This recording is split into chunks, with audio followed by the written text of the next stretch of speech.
What's up, YouTube? Nolan of the Rage Quitters here, and today for you guys, I got a brand new deck profile for you guys.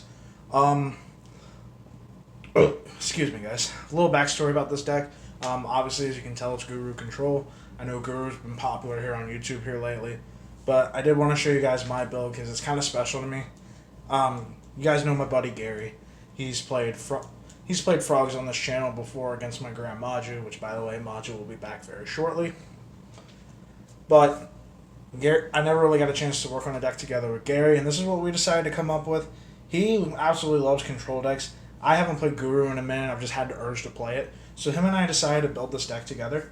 There are some differences between our builds, where you guys will see here in a minute. I'll explain it to you guys later. Again, I apologize. One day I will learn English. But without further ado, let's get right into the video. Don't forget to like, comment, subscribe. Check me out on Facebook. Don't forget to check out our Discord, Patreon, and Twitch as well. I posted on Facebook earlier today. Hopefully either tomorrow or later tonight, I will have a test hand video for this for you guys. And also, I think we're going to be streaming on Twitch later tonight as well. And again, you guys can always talk to me in Discord. So without further ado, let's get into the deck profile. Starting off with our monsters, we play triple Subterra Guru. He is the heart and soul of the deck. You just set him, you can flip him face up via Hidden City, Game Mechanic, Final Battle, whatever you need. Guru searches your entire deck. You're mostly searching for Fiendus and Final Battle, and then eventually getting into Cave Clash. Because literally once you have the setup of Guru, Nemesis Archer, and Cave Clash, you just essentially win the game. Just protect the castle with your traps. Guru's just really, really awesome. He gets big really fast off Final Battle, and like I said, like I've already stated, he's your searcher. Really, really good. Next, we play Miss Negate Everything Could Do in Subterra Fiendus. She's your in-archetype searchable hand trap. Like I just said, that negates everything. This card is so strong. I cannot... This card is just... Oh my god, it's disgusting. I'm not toxic, you're toxic. This card is just so good. Also, kind of something I forgot to mention. I don't play it, but like you could also make Relinquished Anima off this. And also it's your Monster Reborn as well. Again, this card just has so many different dynamics to it. Next, for our last Subterra, we're playing double Nemesis Archer. Gary and I kind of agreed that Umastrix really isn't that good, and it only comes up in very niche situations. It's great versus Eldritch to get rid of Golden Boy, but after that, theoretically, what is it doing besides being a big booty? I mean, yeah, it banishes stuff, but like, the deck can already play around that, and then instead of having two Subterra bricks, I cut it down to one and just played the Cave Clash. Decided to up the second Nemesis Archer. Need to get my second secret, but besides the point. Like I was saying, that combination of Guru, Cave Clash, and this, being able to book a Moon something with Guru and then spin it back to the deck with Archer is just solid. Like that 3-card combination is consistent and just so damn good. So 2 of her, and that's it for Subterrors. And for our last monster, the obligatory Ash Blossom and Joyous Spring. There's something you can negate with Ash in every single deck. Ash is just solid and, again, just obligatory for every matchup. Off to our spells. We're playing triple Hidden City. Hidden City searches out Guru, Fiendus, Archer, whatever Subterra monster you need. You're typically searching Fiendus and Guru off this. The card's really good. Being able to go ahead and flip up Guru after you set it is solid and get that extra search. Obviously, search Fiendus again. This negate everything. The card's so good, and also has battle protection by flipping up a face down Guru or Subterra. I said Guru specifically, but it can be any Subterra. This card is just awesome and worth its $8 price point. I think it was a $24 price point at one point. Let me know down in the comment section if I'm wrong. And then you guys are gonna hate me, but unfortunately it's a proxy for now. But it's just one copy of Mystic Mine. This deck struggles to go second. We're a trap deck, and we need something to slow down our opponent's tempo, and Mystic Mine does the job. Just the one of. I also play Metaverse in this deck, so there's 1,001 ways to get to it. Also, Terraforming can draw into it off Extravagance, search it off Duality. There's a bunch of ways to get to it, and again, it just slows down the momentum. Like I stated, when terraforming. And something Gary and I agree on, this deck takes advantage of the Pot of Extravagance and Pot of Duality combo very, very well. So, Extravagance says this has to be the first card you activate at the start of main phase. That's the only time you can activate it. And then after it resolves, you cannot draw cards for the rest of the turn. So, to get around that, Pot of Duality excavates the top 3 cards of your deck, and you choose one to add to your hand and shuffle the rest. And you can't special summon the rest of the turn, which is fine because this deck doesn't special summon. Again, this deck takes the most advantage of this combination of cards. These are so good, being able to dig you through your deck. Again, you do not special summon, and you don't give a crap about your extra deck. That's how solid this combo is with this deck. And then next for our last spell is the one I've been talking about, Cave Clash.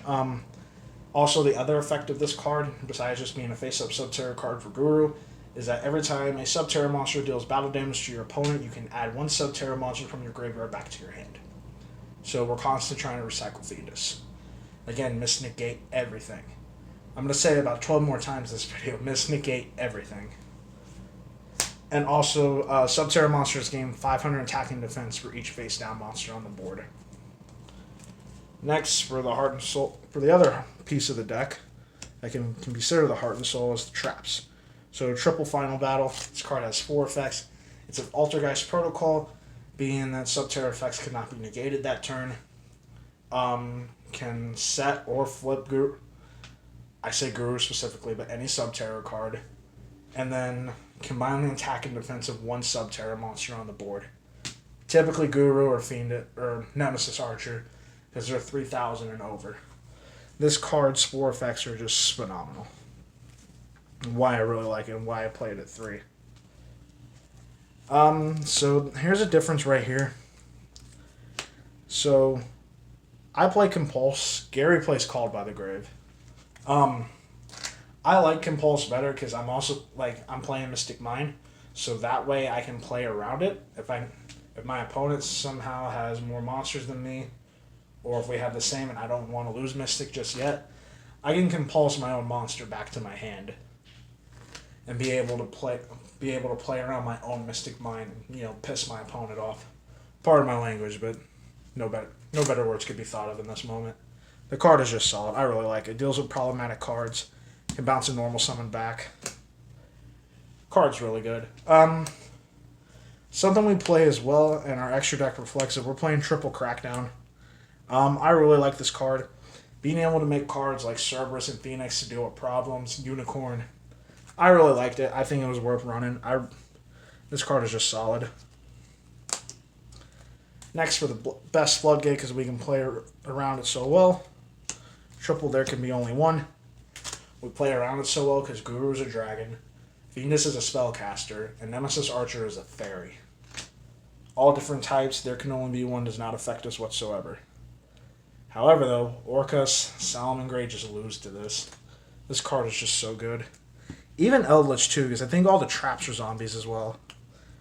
Let me know down in the comments if I'm wrong. And then I play Imperm. So does Gary, but I have seen a couple builds that are playing DD Crow instead of this. It's all up to personal opinion. I like Imperm over Crow because I think Crow's better going into games 2 and 3, especially when you know what you're playing. Otherwise, I feel like sometimes DD Crow's just dead in my hand. Where with this, I can set it, activate it from my hand, and it's just versatile. So that's why I went with Imperms over Crow. Next for our Solemns, just 2 Solemn Judgment and 2 Strike. I would probably be playing the 3rd Judgment if I wasn't playing the Mind package. But still, though, I like this 2 and 2 ratio. I think it's very consistent. And these 4 cards just stop everything. And then for the last card, it's just Metaverse, being able to turbo out Mystic Mine. That's it for the main deck at 41. I say Mystic Mine, but also this can turbo out Hidden City as well. Anyways, again, that's it for the main deck at 41. A little weird that Trap deck's playing 41, but it's actually pretty consistent.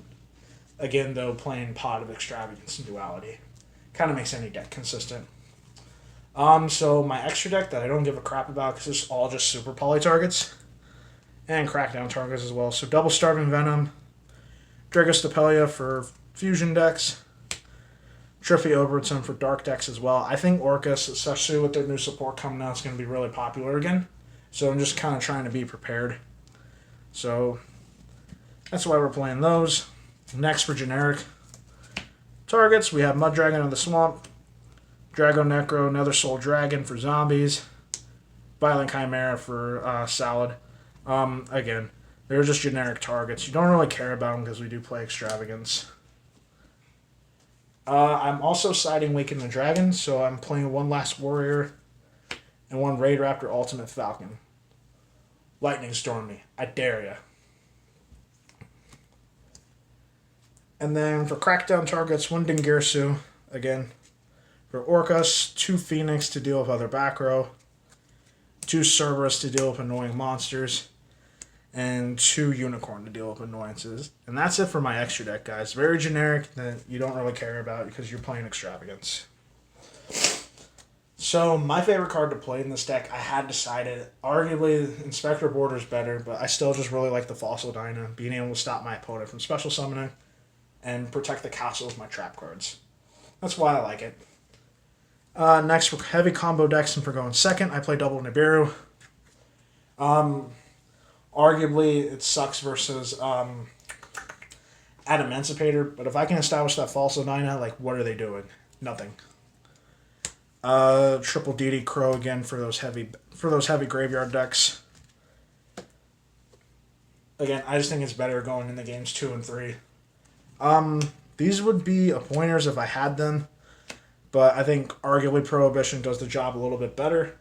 Just being able to outright say, no, you cannot activate, I don't know, Super Poly. You cannot activate Cosmic Cyclone, Twin Twister, Evenly Matched, Lightning Storm. Whatever you can think of, Prohibition stops. Arguably, I think Pointer is better because you can just get that shit right out of their hand. But I think Prohibition is the next best option. I really like this card. Again, these would be pointers if I had them. Next, double Super Volley. Not really much I need to talk about here. Your entire extra deck surrounded around this card. One Waken the Dragon. I did not want to play any more than one because any more than one's kind of a brick. Unless you know they're going to blow your back row away at some point. You just kind of hope it's not an evenly matched that does it. But still, though, I really, really like this card. Just one. You don't want to go overboard on it. Then the best going second card in the game, double or triple evenly matched. Again, arguably should be Lightning Storm, but I think evenly does it a little bit better for Guru. And that's it for this deck profile, guys. Let me know what you guys think down in the comment section down below. Either later today or tomorrow, I should have a test hand video up on Patreon to show you guys this deck in action.